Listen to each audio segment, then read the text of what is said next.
how do I think about pricing in a way that I can make sure that we do it the right way? So with that said, I'm going to jump right in on the PowerPoint. Couple concepts we got to put on the table right in the beginning. And one of them is comps. And let's just make this really right back to basics. What is a comp? I'm not asking you to describe a comp. What makes a good comp? We're going to get into that. What exactly does comp stand for? So not the Vegas or Atlantic City comps. Comparable? Comparables. And so what we're trying to do is we're trying to find properties that are comparable to what? The property we're trying to sell. Exactly. We're going to call that the subject. And so when we have a subject property, what we're trying to do is study the market, get a frame of reference to figure out how should we position this home in the marketplace based on the comparable properties so that we can make an informed decision, right?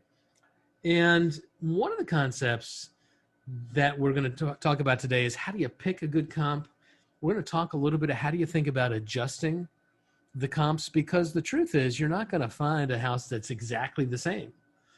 Even in, which is unusual in this part of the world, it's not like we don't live in Houston or Vegas or places that have huge tracts where the builder went in, he built 10,000 units, there's 3 models, you can get this one, that one, or the other one. That ain't the New Jersey market. The New Jersey housing market is so diverse. Maybe in the condo and townhouse market where there's an interior unit and an end unit that has the same floor plan. But even then, people have different upgrades and finishes and things like that. So how do you adjust the comps so that you can really make an apples to apples kind of a comparison? That's the way we're going to start thinking about this today. And so big, broad concepts, small group here, guys. There's 7 of us. I want you to stop me as we're going. If there's any ideas here that you want to have expanded upon. First thing we have to understand is what a CMA is. And this term, comparative market analysis, describes it perfectly. We're analyzing the market by comparing our subject property to comps. So we got to be clear that a CMA is not a legal opinion of value. If someone dies and we need to establish the value of that property at the time of death so that that can be part of an estate that gets distributed, you're not going to find a realtor doing that.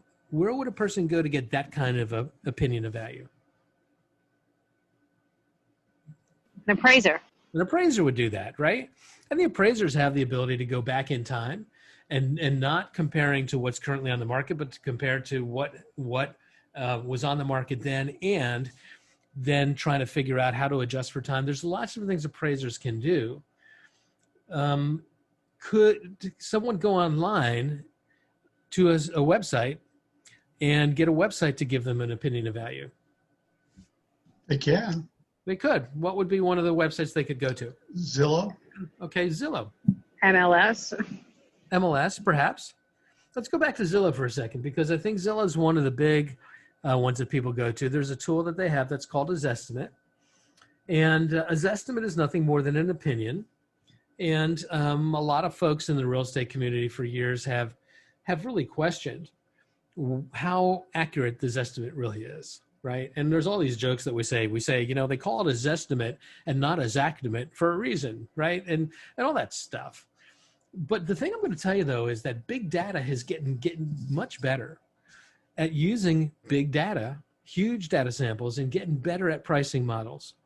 There's entire business models that are not so present here, but programs like, perhaps you've heard of companies called Open Door or others like that, that basically what they will do is they will take all of the data that's out there, public record data, all the data they can gain their hands on, and based on public record data of a subject property, they'll pull all the comps themselves and they'll make an assessment in terms of what they believe that home is worth.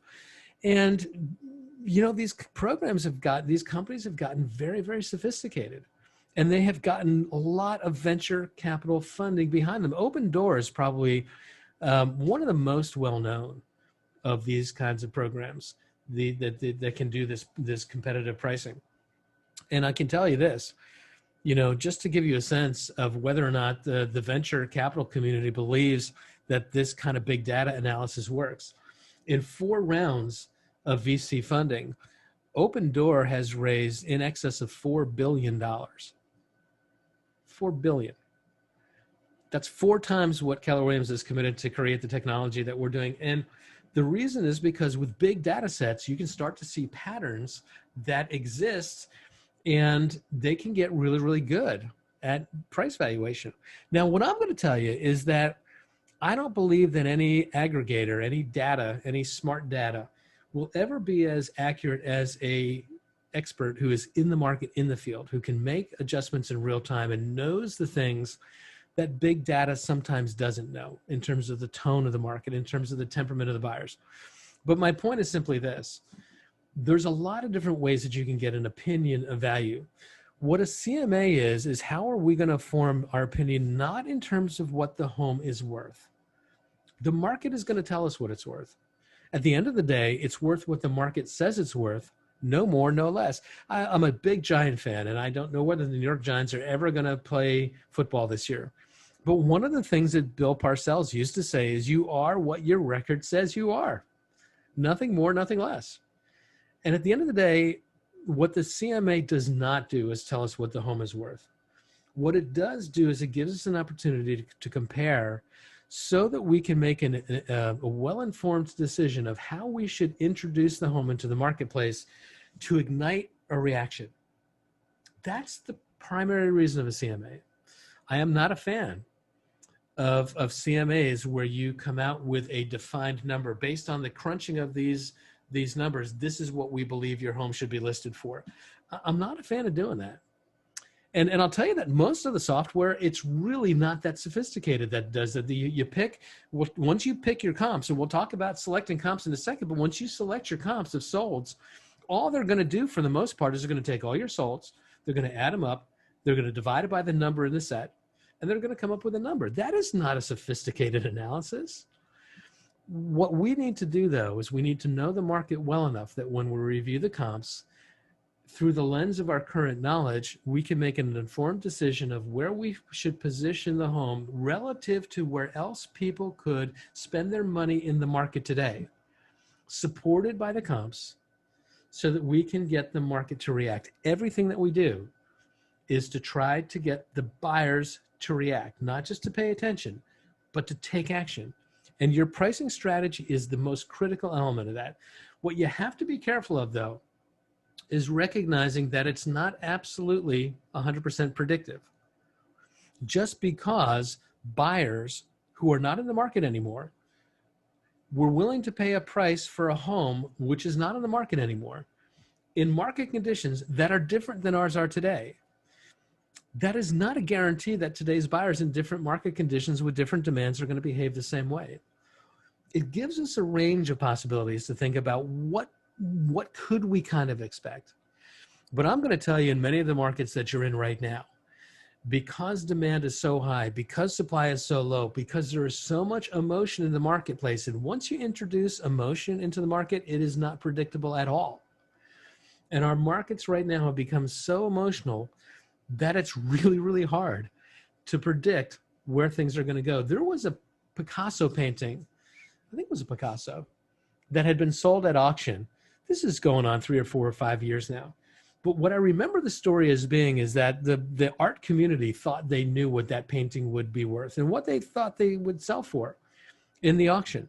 And when it went to auction, it sold for about 3.5 times more than they thought it would. And everyone in the art community was flabbergasted. And the reason why it happened was there happened to be a Saudi prince and a Russian oligarch bidding on that property with unlimited resources. And they just bid it up, and they bid it up, and they bid it up, and they bid it up. And the art community said, this is crazy. But the market determines the price. Our job is to kind of figure out how do we position it and make it so attractive to the buyer that that's the kind of reaction that happens, right? So no, it's not predictive, but it gives you a frame of reference to think about. It's an analysis of market activity. It guides our pricing strategy, but it doesn't predict anything. And so be careful about guaranteeing anything. Be careful about owning the number. because when you own the number, you set yourself up to fail. If I was to say to Juan, hey Juan, we're going to sell your house. Here's what I think. I think your house is going to sell in the upper threes. 399 is where I think we should put it. That's where I think we're going to be able to get it. And you're going to find agents out there, knucklehead agents all the time, who tell people, I can get you this number. And usually they're blowing smoke. But if they can get them excited about a big number, then they believe that they're going to get the seller to want to list with them. But if I told Juan 399 is your number and we put it on the market and the best offers he sees are 360, 365, 370, what does he think about me as an agent? What do you think? He thinks you suck, dude. You told me 399 and you didn't deliver. And here's the ironic part. If I said to Juan, I think your house is worth 399, and we put it on the market, and suddenly the bids come in at 425, 445, 450. What does Juan think about me as his agent? It is not, oh my God, you're so good. What he thinks is, you didn't have a clue what you were looking at.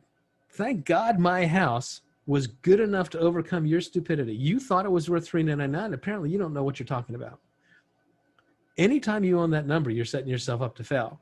So try to avoid doing that. What you really want to do is, we're going to talk about this today, is how do you guide people into a conversation so that they can come to their own determination of where they believe it makes sense to list their home based on the comps that you've looked at.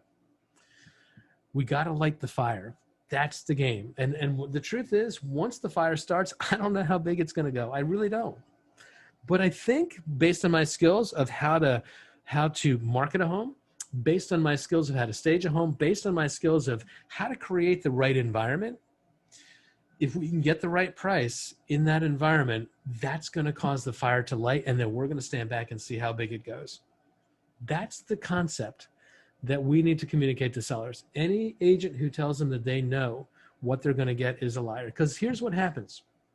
There's two elements. When you look at what buyers see as value, it's going to be a combination of condition and price and location. If I was going to write location, I'd write it right up in here in this upper corner, because the location matters. But that's the thing that I can't really change. I can't move it. And so in the location that you're in, it's the combination of price and condition. And so if we looked at condition on this bottom line, and the very best condition were here, and the worst condition were out this way, and at the going on this axis, if we have price, the very lowest price was here and the highest prices were here, you're going to find three segments to the market. Those that are the very best price and the very best condition are going to be the ones that are totally in the market. Everybody wants those. Those are the ones that are going to start a fire. The worst condition and the highest price are out of the market. Those are the ones that nobody is even going to see. You know you're out of the market when you don't get visits. When you see people, and you can see your hit count online, you can see we had 18,000 views online and not a single person saw it as enough of a value to even bother coming out to look. And then there's this no man's land. And this is the most dangerous place of all, because maybe your price is great, but your condition not so good. Maybe your condition is great, but the price is wrong. What happens there is people want to come out and see it themselves. And when they see it themselves, what they recognize as the ones in the market are the best value. Those are the ones that they're going to look at your house to confirm that the other one was the best value. You will sell all of those other houses and you will stay on the market yourself. What we got to help sellers figure out is, how do they get themselves in the market? And know that market conditions will change this. When the market is screaming hot like it is in various parts of our market right now, the amount of houses that are truly in the market is going to be a bigger portion of this wedge. There's a lot of houses going to be in the market because a buyer just may have to pay more or accept less condition just to get one when there's demand. When there's not demand, the amount of houses that truly make the cut is even smaller. And so what we have to know is our market conditions well enough and the other inventory well enough to help them position. Pricing is only about positioning. The market's going to tell us what the house is worth. What we're going to do is try to position it so that we can generate the most energy and drive that idea higher. Does that make sense? I want to make sure we're good on this concept first. We all good with this? We get the concept here? Yes. Okay. Here's the analogy. I like to use fishing analogies. Not that I'm a fisherman, because I'm not really, but I think they work. We got to put the bait where the fish are going to bite. And in the cartoon, the father says to the son, "Keep it close to the bottom, son, because that's where the fish are." So dutifully, he puts his bait right on the bottom. And where are the fish? We got to know where the fish are biting, right? We have to know where we have to put the bait so that the fish are going to take it. And one of the things I want you to know about is something that I call the 5% rule. And this comes out of the research that's been done by a guy by the name of Jeff Otto. I don't know if you know Jeff's name yet, if you're newer in real estate. If you don't, I'm going to put him up in chat. I'm going to spell it for you. Jeffrey, Otteau. Jeff is, I think that's French Canadian, I think, to be honest with you. But Jeff runs a big appraisal firm here in New Jersey, seen as the expert in everything real estate in New Jersey. They're not really doing appraisals any longer. I don't think they're doing bank appraisals for mortgages anymore. His firm does more things like when towns are rethinking zoning, they contact him to do a study. If a big corporation is thinking about moving its corporate headquarters into New Jersey, what would be the housing impact on that decision? Those are kinds of things that Jeff's group does. And they also do several times a year real estate agent training programs. He does these a couple different times a year. In the fall and in the spring, they're called he calls these I don't know, housing reports or something like that. And he invites agents to come into, typically until COVID, it was in a hotel setting, in a big hotel, 400, 500 people in the room at a time. In COVID, he's now moved this into a Zoom-like environment, and he just gives reports for agents on what's going on in the market so you can be well informed, so that you can guide your sellers and buyers accordingly.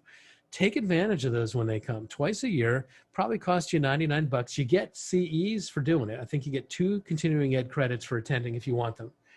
But Jeff also does these market studies periodically, where he just looks at thousands and thousands of New Jersey residential real estate transactions and crunches the data and tries to glean information from it. And what his data finds is, from a positioning standpoint, if you can introduce your new listing to the market at a price that is no more than 5% away from where it finally sells, meaning you're not building in negotiating room. That's what sellers think they want to do. Sellers think they want to leave a cushion to negotiate, because if I ask this and I negotiate a little bit, then I can still get what I want. Ironically, what we do when we build in too much wiggle room is we price it out of the market, and we don't get the response that we're looking for. But here's the idea. If you know the market well and you know where you think it's going to land, you have a good sense of the market, you have a good feel for it, try to come to the market no more than 5% above that. And he calls this the right pricing study. And if you want, send me an email later, just to my email address, halbenz@kw.com, and I will send you a copy of the most recent right pricing study for you to have so you can see this. But here's what it says. At every price point, when you price it within 5% of where it sells, meaning you've priced it right, homes sell faster and for more money. Let's look at the median price homes. Now, this is, again, studying thousands of New Jersey residential real estate transactions. This isn't theory. This is data. Median priced homes, if the price 300 to 500,000 in that price range, if you priced it right within 5% of its sale price, your days on market average is 23 days. Your list to sale retention was 98%. If you were wrong, meaning more than 5% away from the actual sale price, your days on market went all the way up to 74 days. And your list to sale retention dropped all the way down to 91%. And a lot of times sellers say, well, that's okay because I built in the wiggle room for that. Well, let's look at this. Prices that were priced, homes in this price range that were priced right, listed on average for 387, they got 380. Homes that built in a little wiggle room, on average listed for 399.9, they got 363 on average. They left on average $16,000 on the table. This isn't theory. This is data, guys. This is this notion that building in wiggle room is a bad idea. It's a bad idea. If you go up to the next price point, 500 to 750, thousands and thousands of New Jersey transactions, 22 days on market price, right? 99 listed sale retention versus 78 and 91. And the difference is $20,000 left on the table. Real money that could be used as profit. What would people do? They would roll it into their next house, perhaps. They would have home equity that just evaporated. The thing we got to be careful of, guys, and I really, really want you to hear this. I'm really passionate about this idea. United States of America, the vast majority of us do not have millions of dollars laying around in investments. I would love to help you learn how to become financially free and learn how to develop a great real estate business so that you could have millions of dollars and learn how to create passive income. I'm all about that. And I want to help you learn how to do that. But for the vast majority of Americans, everything that they have of their net worth is in their home equity.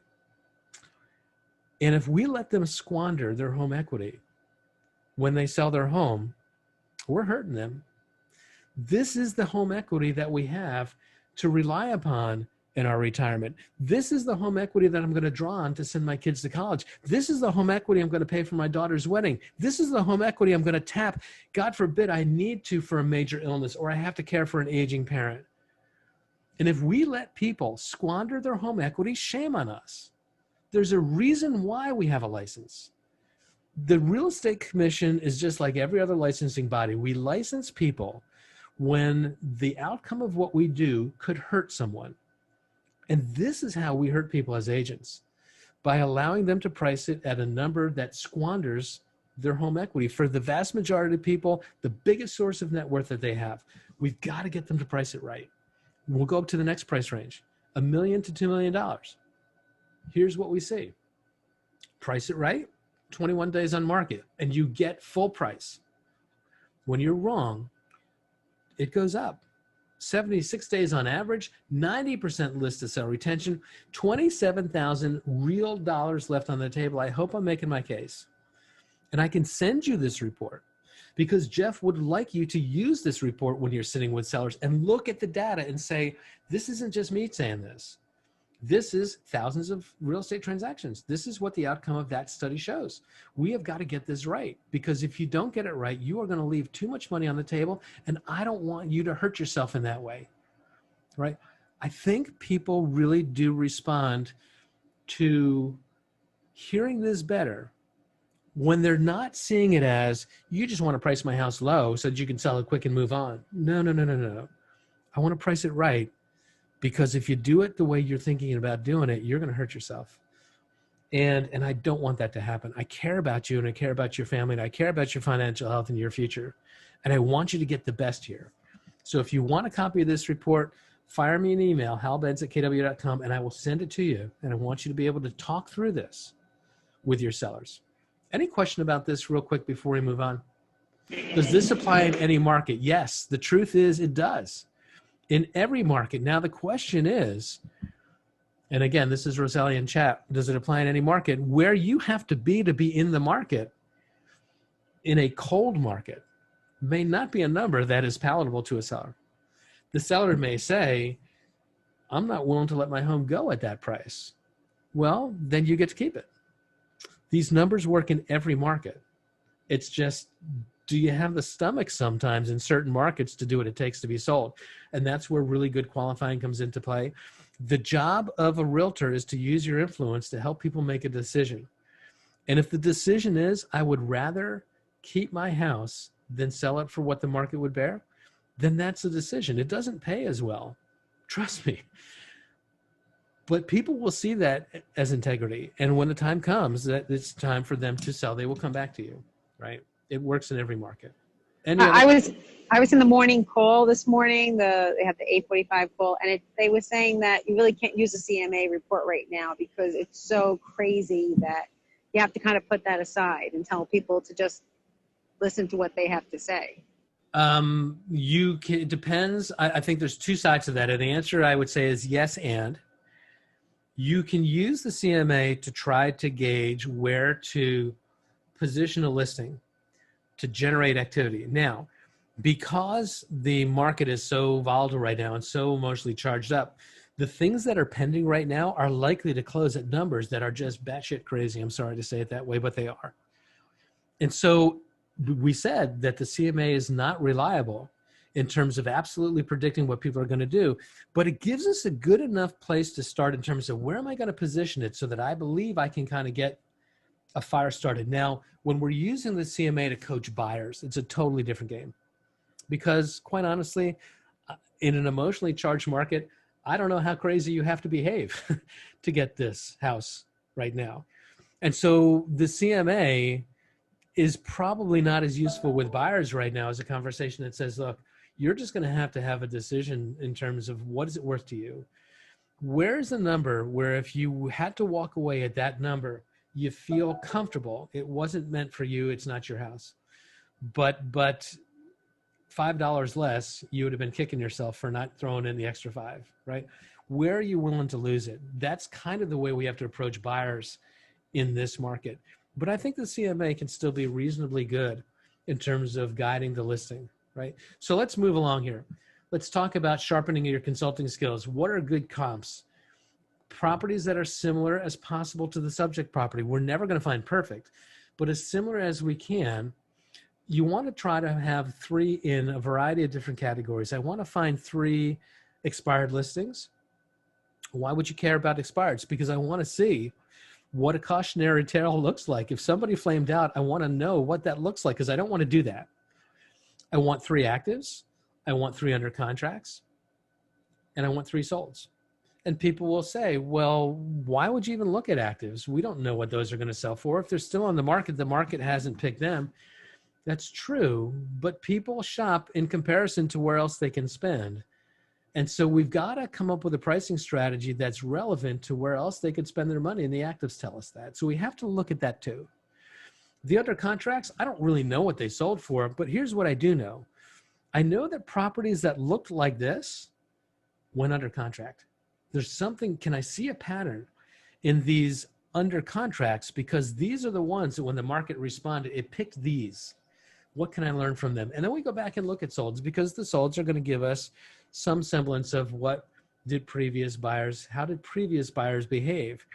Again, different market, different buyers, not predictive, but it gives us a range. So you want to look for 3 of each.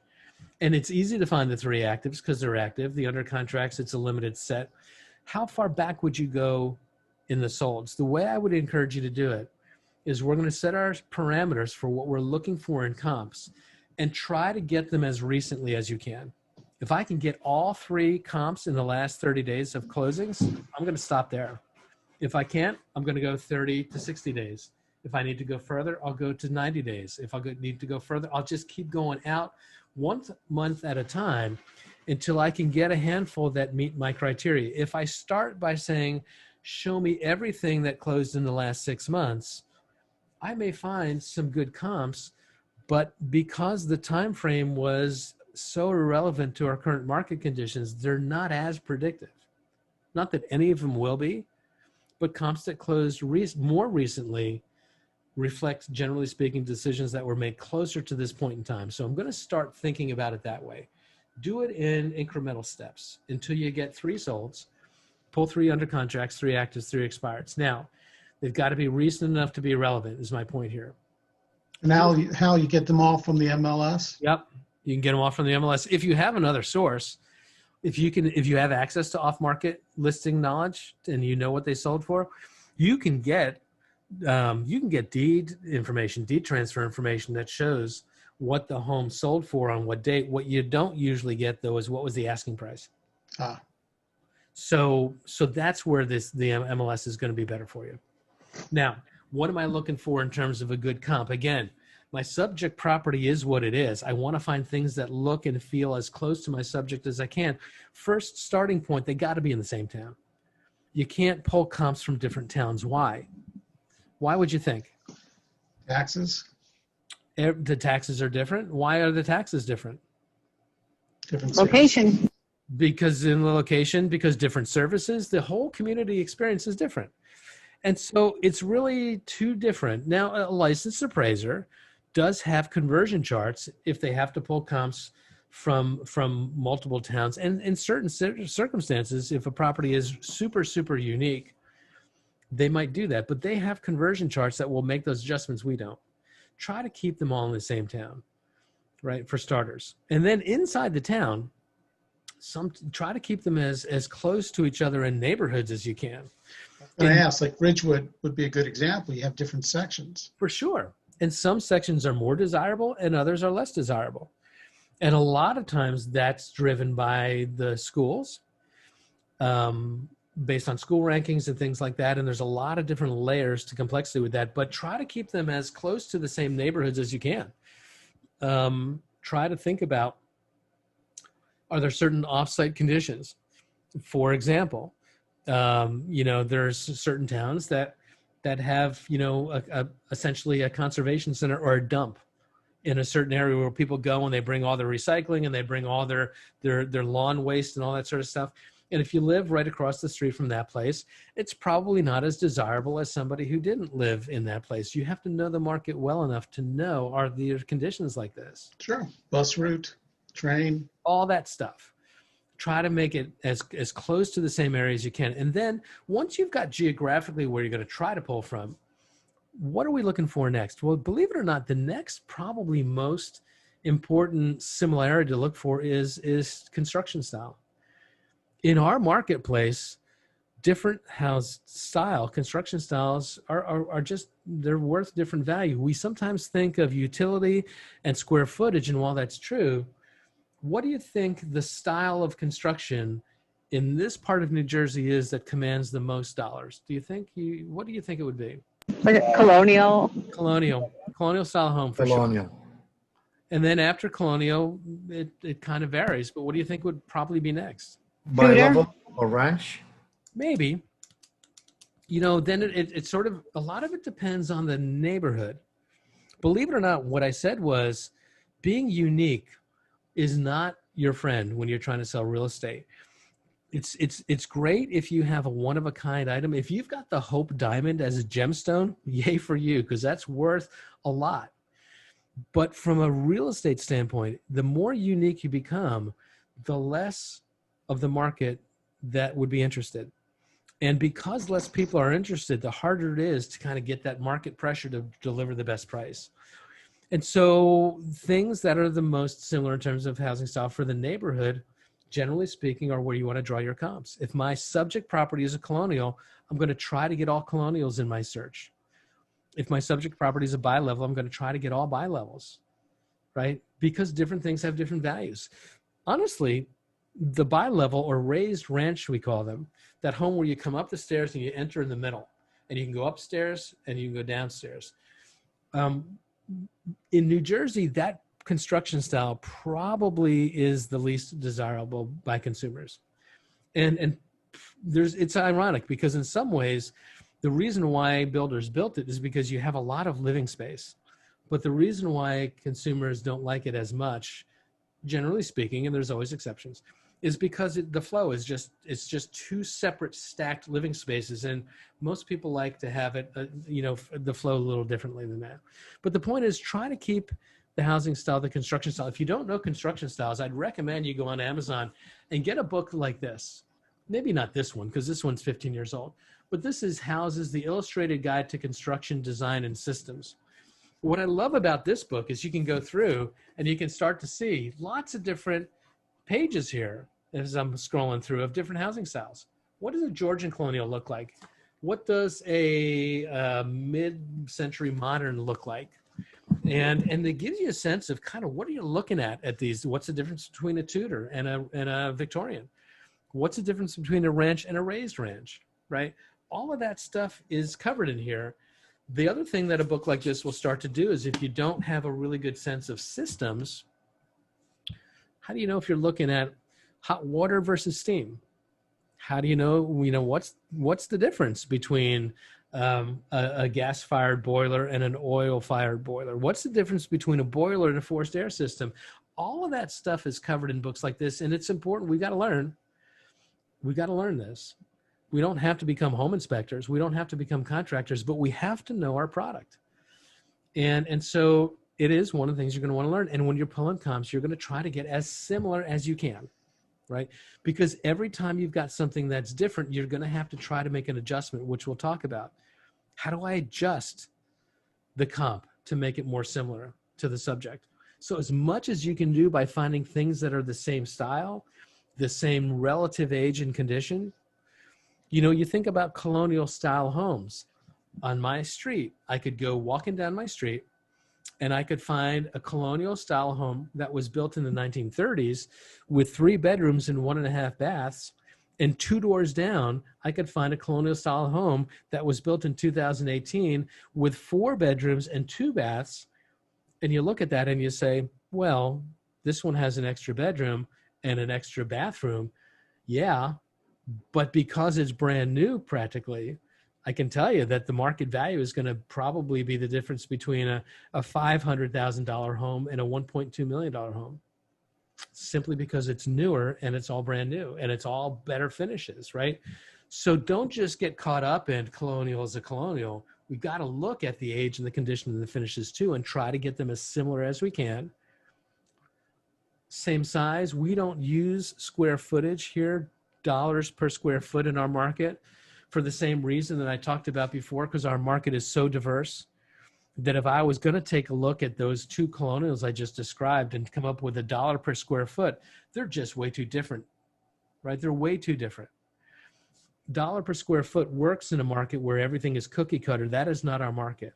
So you're not going to see dollar per square foot factor into our market a whole lot. But what you do want to do is try to make sure that the house is functional in the same kind of a way to the same kind of an audience. A 2-bedroom house is inherently going to have less interest than a 3-bedroom house. As soon as you add that 3rd bedroom, you have a home that can accommodate 2 children. And 4 bedrooms can do even more. What we have to be recognizing is that home family composition has changed right now. Our families are not as big. People are having children later. They're not having as big a family.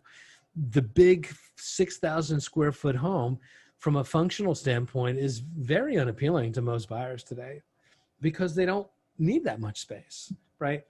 Is it functional in the same way as my subject property is kind of what you start to think about in terms of comps. And you try to get as best as you can. 3 actives that match up, 3 under contracts that match up, 3 recent solds that match up as recent as you can, 3 expireds so that we can learn from them. And we pull those all together. And then what we have to do is we have to say, okay, they're not perfect, but they're good. How do I make them as perfect as I can? I have to make some adjustments. And so what does that look like? Well, if my comp has the 2 extra bedrooms, if my comp has a full finished basement and my subject doesn't, I got to try to figure out what's the value of those things and adjust them so that they look more like my subject before I begin to compare them. Does that make sense? The concept of doing that adjustment? How do you do it? That's the skill that needs to be learned. And I'm going to give you a couple of overviews here, and then I'm going to point you to a tool that could be useful to you. When we're adjusting comps, what we have to remember is that we never adjust the subject. I'm trying to learn from the comps, what do I think the subject, what do I want to learn about the subject by studying the comps? I can't adjust the subject. The subject is what it is. I have to adjust the comps to be more like my subject. And so here's 2 acronyms that help you with that. One is CBS, like the radio station. One is CPA, like the accountant. And here's what they stand for. If the comp is better than my subject, then I have to subtract value from the comp to make it equal to my subject. If the comp is better, I've got to subtract value from it. CBS, comp is better, subtract. Let's turn it the other way around. If the comp is not as good, if my subject property is better than the comp, if the comp is poorer, then I have to add value to it to make it more similar to my subject. If the comp is poorer, I have to add. The very hardest thing about doing a high quality CMA is to start to adjust the comps before we have our comparison conversation. Because it's always this thing of, am I adding, am I subtracting? I always get it backwards. If the comp is better, I subtract value. If the comp is poor, I add value. The question becomes, how much? Well, I'm going to go back to Jeff Otto again, and here's an adjustment guide. And you will get a copy of this adjustment guide if you go to his market seminars, and he will give it to you. You're going to pay $99. You're going to get CEs. You're going to get 2.5 hours of world-class information, and you're going to get this. And if you ask me nice, because I love all you guys, and you send me that email, shh, don't tell him. I'll send it to you. And don't tell him for real, because he doesn't authorize me to just give it away. He charges for this. And so he wants you to come and get it in his seminar. But I will give this to you as a tool if you want. And here's how you use this. What you do is you start to say, okay, how do I adjust? What he's done here is he's broken down into a couple of 5 different columns, price range columns. This is a 250 price range, 400 price range, 750 price range, 1,000,002 price range, 2.5 and above. And this is data that has been gleaned by looking at thousands and thousands and thousands and thousands of real estate transactions in the state of New Jersey. And what they do is they start to determine, what does the value of these different things seem to be at these different price ranges? So let's go through some of these categories. Let's go down to improvements. If I had a bathroom right here, I see in chat, can I add to the email to chat?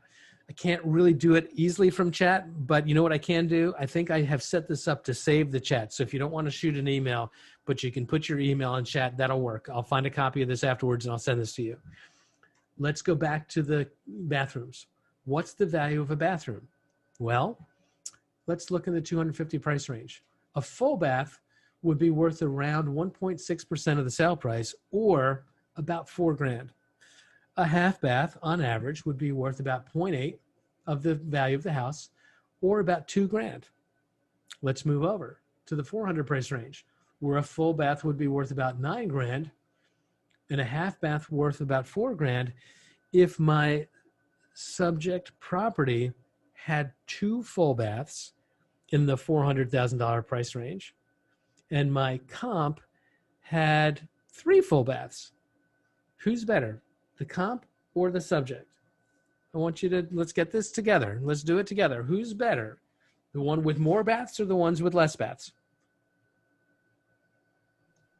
Somebody unmute and tell me what you think. The one with the bats? The one with more baths is better than the one with less baths. How much more? Well, the one who's got the third bath, that third bath in this price range is worth about 9 grand. If the comp is better than us, which it is here, then that sale price we know is probably worth at least $9,000 more than my house, because I got to subtract the value of that bathroom out of it. You follow what we're doing here? Gotcha. In the 750 price range, that bath could be worth 14 grand. In the 1,000,002 range, the bath could be worth 21 grand. If you're in between, let's say you're in the 600 price range, then that bathroom is going to be worth somewhere between 9 and 14. Let's call it 12. And that's what I'm going to subtract or add to my comp to make it more like my subject. If I had a basement, a full basement, meaning totally dug out. Think about basements for a second. You go into a colonial style home, you're likely to see a basement that is the entire foundation of the house above it. You go into a split level built in the 1950s, what you're likely to see is a basement that's only half of the foundation. And the reason for that is because digging and building the foundation is the most expensive part of the construction build. And what they found in the 1950s was it was just getting too expensive to dig out these colonial style basements and build this big foundation. So what they did is they dug out half of it and they stacked the living space offset above it. Call that the split level. It's a zigzag pattern over top, but the foundation is smaller. Well, what's the value of a basement? Well, if it's a full basement in this price range, $5,000, a partial basement, which is that sort of half basement, probably about $3,000 at this price range. If it's finished, the full basement would be worth $5,000, but if it's finished, it would be worth about $2,000 more. The partial basement would be worth about $3,000, but if it's finished, it would be worth about $2,000 more. And so what we need to do is kind of make our adjustments to our comps using a guide like this. How about a garage? Well, if it's attached and it's built in per car, see this is garage per bay, a 1-car garage would be worth, if it's attached, about $3,000 at this price range. A 2-car garage would be $6,000. A 3-car garage, $9,000 in this price range. You're not going to find a 3-car garage in the $250 price range, but you get my point. What we need to do is we need to have a tool to adjust our comps so that we can have a revised price before we compare. Because if we don't make these adjustments, what's going to happen is we're going to have data that's misleading. This house sold for $399, and yeah, it had an extra bath and it had an extra, full finished basement, and we didn't, but they got $399. Oh no, if I don't adjust $399 to see what it really would be compared to you, the number you're comparing to is not accurate. And this is a skill that needs to be learned and can be learned and can be taught. Jeff teaches his classes, his seminars on how to do these adjustments like this. And I'd encourage you to do it. Go to the class, learn how to do it. I think, there's an agent, Till Van Horken in the Ridgewood office that used to teach this model in the Ridgewood office.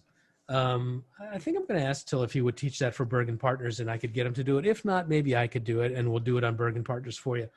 This is an advanced skill to do these adjustments, but it's important to learn how to do it just by virtue of the fact that you're sitting in front of a seller and you're showing them that you took these comps and then you help them understand how you adjusted those comps so that the comparison could be more precise. You're going to look like the smartest agent in the room. And I can tell you, I won many a listing simply because I went through the minutia of adjusting these comps. They're like, you're the first person who did that. You must know what you're doing better than the other guys. I'm working with you. You will win deals simply because you can show how you reliably try to adjust these comps. Again, I know for a fact that the reliable adjusted comps may be meaningless in today's market. I know that. It's not predictive. A CMA is not predictive of where it's going to land, but it's the best information we have in terms of where we should start, right? And so the thing you do is you review the comps and you understand the CMA is exactly what it says. It's a comparative market analysis. So we can compare and analyze and decide where are we going to put the house in price and in its current condition, where are we going to price it so that we're in that wedge of in the market. That's what we're doing here. And when we come up with a number that we think makes sense, we got to go back and measure it against what is currently on the market. Because if we come up with a price that seems to make sense, and I tell Roddy that this is where we should be, and again, I'm going to rephrase that in a second. I'm never going to tell you where it should be. I'm going to give you a better script. But we come up with a number at 425 and we go and we look at what's currently on the market, and there's a half a dozen homes that are better, in better condition, better space, better features for $399. Do you think we're going to get any traction at 425? No. So our pricing is informed by the sales, but it has to be real compared to the actives, or it doesn't matter. It's irrelevant. You follow the logic in that? I want to make sure you get this concept. This is the concept. Use the solds to guide your pricing decision and then validate it by where else a buyer could spend their money today. Because if they can get a better deal somewhere else, they're going to take it. Now, you do this analysis, and we have trying to steer them into this in the marketplace. We want to try to stay within 5%. It's a positioning game. If I can get to within 5%, I know I'm going to light that fire. The way I want you to ask the question, or the way I want you to steer the conversation, gets to a point not where you say, Mr. and Mrs. Seller, based on the studying of the comps, this is what I recommend you list your home for. We talked about why that's a loser's game. What I would ask you to do is to ask this question, Mr. and Mrs. Seller, based on the comps that we've reviewed and the market conditions the way that we understood them, what do you think would be a fair price to list your home for? Now, that is a very carefully scripted question because it asks two really important things. One is, what do you think would be fair? As opposed to, I did not ask, what would you like? What I know about human nature is you're going to want more than it's worth. I know that. Everybody wants more than it's worth. I want more for my house than it's worth. But once we've looked at the data, based on the data, what do you think is fair? That will yield a very different answer than what would you like to list your home for. So ask it that way. Ask the question through the lens of fairness, and you will get different responses. And if you get a response that is, I don't know, you tell me, you're the expert. That's why I brought you in. Why don't you tell me what I should list my house for? Mr. and Mrs. Seller, well, let me ask you this. How would you guys handle that when they push back and say, you tell me? How would you approach that?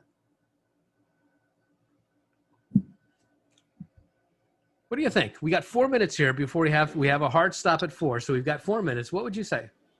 I would probably give them the high average.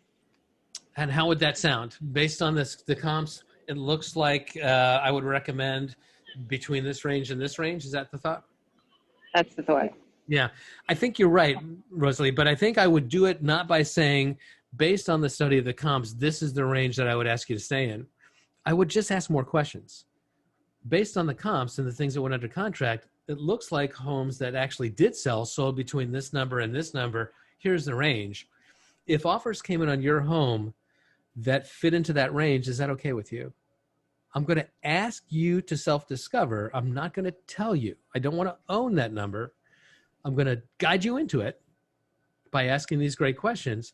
And if you can get within the range of where you think it is a place where you really believe, based on your study of the market, is a good range, you take it. Try to stay within 5% of where you think it's going to go. It's really hard to know today where it's going to go. I realize this is a hard market. A lot of agents believe that they would live for a market like this because there's so much volume, that there's so much opportunity. Yes, there is. But this is the very hardest market to try to be a consultant in. I can guarantee you that, right? Mm. But to use the tools, the key question after looking at the information revealed by these comps and thinking about your home, how it compares with an understanding of the dynamics of the current market, the way we understood them, what do you think would be a fair price to list your home? And if you do need to guide them into a range, guide them into that. If this is the range that previous buyers got, if this was the range that you got, would that be okay? If they keep pushing you and saying, tell me what to do, you've got to push back and say, at the end of the day, Mr. and Mrs. Seller, only you can decide what you're willing to sell your home for. And so it has to be your decision, right? We've looked at these comps. We've come up with ideas. But at the end of the day, only you can decide. What do you think? What do you think would be fair? And you just push it on them.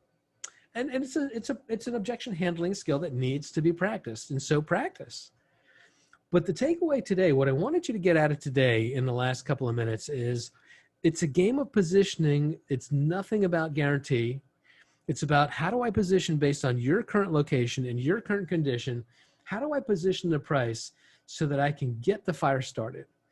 And we're going to use the comps and the adjusted comps to really give us the best interpretation of where that should be. Once you learn how to do a great CMA, you are invaluable to a seller. And so I will send you, if you put your email in the chat or you send it separately, I will send you not only the right pricing study so you can have that conversation with your sellers, but I will sell you the most current adjustment guide that I have so you can start to get a sense of how much value I should be adding or subtracting from the comps to make them more like my subject. And then you can truly compare apples to apples. So I do have a hard stop at 4 because I have a coaching client that I have to get to, but I want to ask any kinds of last ahas, any insights today, any lingering questions that you have about this. This is the skill you got to master. Would you tell them if they wanted to go too high, if they were really like a $360,000 home and they wanted to list it at 4, would you show them homes at 4 that maybe had that 4th bathroom, had that? I think you extra can kitchen? sometimes. Absolutely. You can show them what the evidence shows. This is just data, and it's totally objective. Let's take a look at what homes sold for in the 400 range. And if they come up with, what do you think is fair? And they come up with a crazy number, then the response is going to be, help me understand, what did you see in these comps that led you to that number? And a lot of times what they're going to say is, oh, it's not the comps. I think the comps are great. It's just that I think my house is better. Okay. Help me understand. It's always help me understand. It's Right. not get into an argument and show them why they're wrong. It's what information are you using to get your decision that I don't seem to have right now? And if they don't come up with a number that really that you believe that you can sell the house, you've got to make a decision. Is there a walkaway point for you? I would suggest that there should be, but you have to decide for yourself where that is, right? You think about any other professional, there is not a heart surgeon anywhere in the United States that will do a prostatectomy or a foot surgery, because that's not what they do.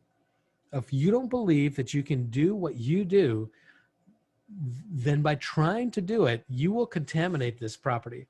What will happen is it won't sell. If we allow them to go too high, it will stay on the market too long, and it might not even sell at all. And what you've done is you've just signaled to the buyer's community that this house is tainted. If it was a good deal, it would have sold faster. And you will contaminate their home equity position so that they will never be able to get what they could have had we done it right in the first place. That is why we have a license. Take advantage, do the right thing.